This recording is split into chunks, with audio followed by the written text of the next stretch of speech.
ভয়াবহ এৰাতি ভৌতিক কাহিনী। 6 মাইলত 5জনমান ডেকা ল'ৰা একেলগে এটা ঘৰত ভাড়া থাকে। সিহঁত 5জনৰ নাম হিৰণ্য, হিতেন, গিৰিম, ধৰেণ আৰু অমল। 5জনে CGF অফিচত একেলগে কাম কৰে। সিহঁতে কেতিয়াবা বিজনেছৰ উপাৰ্জনৰ কাৰণে বা বিজনেছৰ আন সকামৰ কাৰণে বেলেগ বেলেগ ঠাইলৈ যাবলগীয়া হয়। এদিন সিহঁতে বিজনেছৰ সকামত আবদ্ধ হ'ল। সিহঁতৰ বাবে উপদেশ আহিল যে আজি ৰাতিয়ে সিহঁতে অৰুণাচললৈ যাব লাগে আৰু অফিচৰ প্ৰয়োজনীয় ফাইলৰ কাগজ অৰুণাচলৰ GPS অফিচৰ পৰা ওলাব লাগে।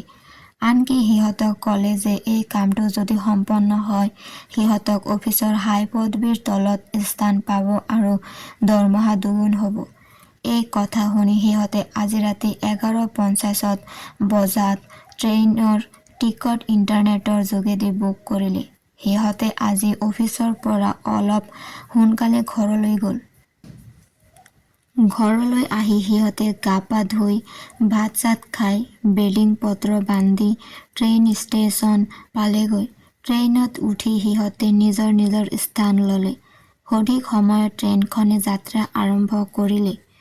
প্ৰায় 2 দিনৰ মূৰত সিহঁতে অৰুণাচল পালে। সিহঁতে ট্ৰেইনৰ পৰা নামি এখন টেক্সিত উঠি ভাড়া ৰুম বিচাৰি গ'ল।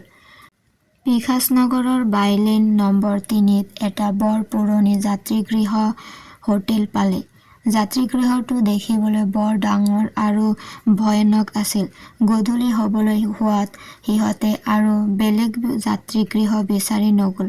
সিহঁতে যাত্ৰীগৃহটোত প্ৰৱেশ কৰি 14 দিন মানৰ কাৰণে এটা ৰুম বুক কৰিলে। কাউণ্টাৰৰ মানুহজনে সিহঁতক 31 নম্বৰ ৰুমটোৰ চাবিটো দিলে।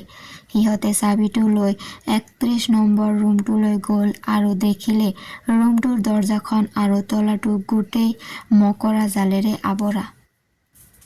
তাকে দেখি সিহঁতে যাত্ৰীগৃহত কাম কৰা মানুহজনক মাতিলে। সিহঁতে দেখিলে যে যাত্ৰীগৃহত কাম কৰা মানুহজনৰ মুখৰ অৱস্থা নাই, একেবাৰে হাইলাখ পিশাচ। মানুহজনক য'তে চোৱা ত'তেই চিলাই পৰা। তাকে দেখি সিহঁতে অলপ ভয় অনুভৱ কৰিলে। মানুহজনে আহি জালবোৰ চাফা কৰি থৈ গুচি গ'ল। সিহঁতে চাবিৰে তলাটো খুলি ভিতৰত প্ৰৱেশ কৰিলে, কিন্তু প্ৰৱেশ কৰাৰ লগে লগে সিহঁতে এক আচৰিত দৃশ্য দেখিলে। চাৰিওফালে মকৰা জালেৰে আৱৰা ভয়াবহ ৰুমটো দেখি সিহঁতৰ এনে লাগিছে যে বহু আগৰে পৰা এই ৰুমটো কোনো নাই। হঠাৎ সিহঁতৰ অনুভৱ হ'ল যেন সিহঁতক এক ৰহস্যময়ী আত্মাই স্পৰ্শ কৰিছে।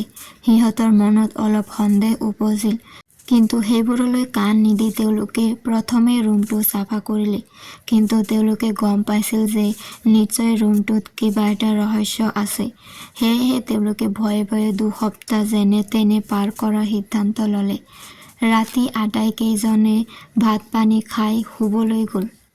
কিন্তু গোটেই ৰাতিটো হিৰণ্য আৰু ধৰেণৰ টোপনি নাহিল। ৰাতি ঠিক 12মান বজাত হিৰণ্যৰ প্ৰস্ৰাৱ কৰিবলৈ লগাত হিৰণ্য আৰু ধৰেণ প্ৰস্ৰাৱগাৰলৈ গ'ল। হিৰণ্য প্ৰস্ৰাৱগাৰত সোমাল আৰু ধৰেণে প্ৰস্ৰাৱগাৰৰ বাহিৰত হিৰণ্যৰ বাবে অপেক্ষা কৰিলে। কিন্তু হঠাৎ তেওঁ লক্ষ্য কৰিলে যে এটা ছায়াই যেন তেওঁক হাত বুলাই মাতিছে। সেইবাবে তেওঁ কোনেনো মাতিছে তাকে চাবলৈ গ'ল। এনেদৰে কেতিয়ানো তেওঁ হোটেলৰ শেষ সীমাত উপস্থিত হ'ল তেওঁ গমেই নাপালে। হঠাৎ তেওঁৰ কাণত কিছুমান অদ্ভুত শব্দ ভাহি আহিল। তেওঁৰ কিছু ভয় লাগিল, কিন্তু আজি তেওঁক কোনে মাতিছে সেই কথা উলিয়াবই। সেইবাবে তেওঁ ছাৰটোৰ পিছে পিছে গৈ থাকিল। তেওঁ যিমানে ছাৰটো ধৰিবলৈ যায় সিমানে ছাৰটো আঁতৰলৈ যায়। এনেদৰে গৈ গৈ ছাৰটোৱে ধৰেণক এটা আন্ধাৰ ৰুমৰ ভিতৰলৈ লৈ গ'ল আৰু ছাৰটো অদৃশ্য হ'ল। তেওঁ ভয়ত কঁপিবলৈ ধৰিলে আৰু লগে লগে বাহিৰলৈ যাবলৈ খোজ দিয়াত লাহে লাহে কেৰকেৰকৈ দৰজাখন বন্ধ হৈ গ'ল। তেওঁ ইমানেই ঢকিয়ালে যদিও দৰজাখন খুলিব নোৱাৰিলে। দৰজাখন খুলিব নোৱাৰি বৰ জোৰে জোৰে চিঞৰিলে। তেওঁ ইমান ডাঙৰকৈ চিঞৰিছিল যে হোটেলৰ আনটো কোণত থকা বন্ধুসকলে শুনা পালে আৰু ধৰেণৰ চিঞৰ শুনা পাই আটাইকেইজন লৰি আহিল। ইপিনে হিৰণ্যই দৰজাখন খুলিবৰ বাবে অশেষ চেষ্টা কৰি আছে, কিন্তু হঠাৎ তেওঁক চোঁচৰাই কোনোবাই কাষৰ বেৰখনত বৰ প্ৰচণ্ড জোৰেৰে তেওঁৰ মূৰটো মাৰি দিলে। তেওঁৰ মূৰ ফাটি তেজ ববলৈ ধৰিলে আৰু শেষত তেওঁ অনুভৱ কৰিলে যে তেওঁ উশাহ ল'বলৈ কষ্ট পাইছে। তেওঁ চিঞৰিলে। অৱশেষত তেওঁৰ ডিঙিত এটা প্ৰচণ্ড চেপা দিয়াত লগে লগে তেওঁৰ মৃত্যু ঘটিল।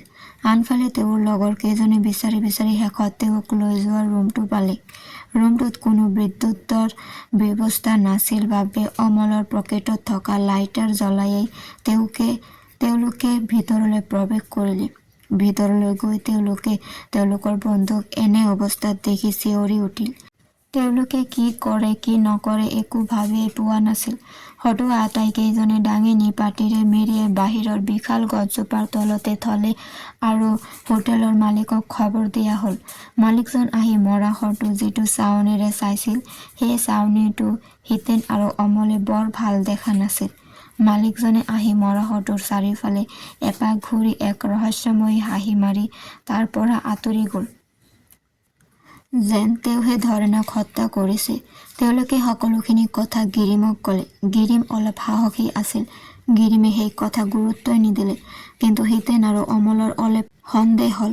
সেইবাবে তেওঁলোকে গিৰিমে নেদেখাকৈ মানুহজননো আচলতে কোন সেই কথা জানিবলৈ মানুহৰ পিছে পিছে গৈ থাকিল। মানুহজন গৈ গৈ হোটেলৰ মাজৰ এটা ৰুমত সোমাল আৰু দৰজাখন বন্ধ কৰি দিলে।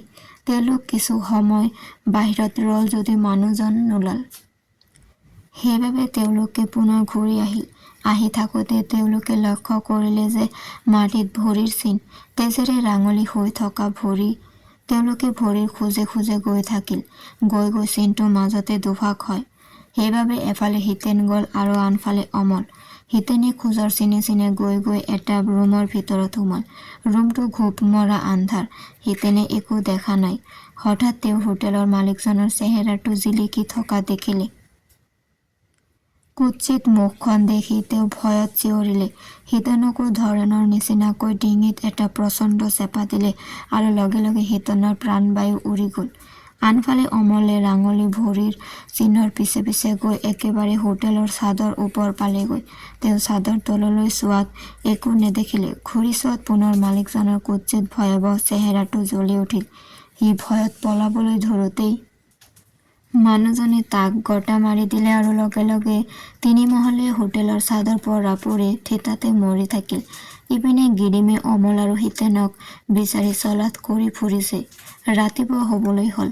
বেচেৰা গিৰিম আৰু হিৰণ্যৰ ৰাতি শোৱাই নহ'ল। এনেদৰে ৰাতিপুৱা ৯ মান বজাত গিৰিমে সিহঁতক দেখি চিঞৰি চিঞৰি মাটিত বাগৰি পৰিল। লগতে হিৰণ্যই কান্দি কান্দি অজ্ঞান হৈ পৰিল। তেওঁলোকে অমল, হিতেন, ধৰেনৰ ঘৰলৈ খবৰ দিলে। আৰক্ষীক খবৰ দিয়া হ'ল আৰু আৰক্ষীয়ে শৱকেইটাৰ পৰীক্ষাৰ ব্যৱস্থা কৰে। ইতিমধ্যে গিৰিম আৰু হিৰণ্যই গম পাইছে যে তেওঁলোক থকা ঘৰটো আচলতে হোটেল নহয়, এটা ভূতৰ বঙলাহে। আৰু তেওঁলোকে দেখা হোটেলখনৰ মালিকজন আছিল এখন পিশাচ।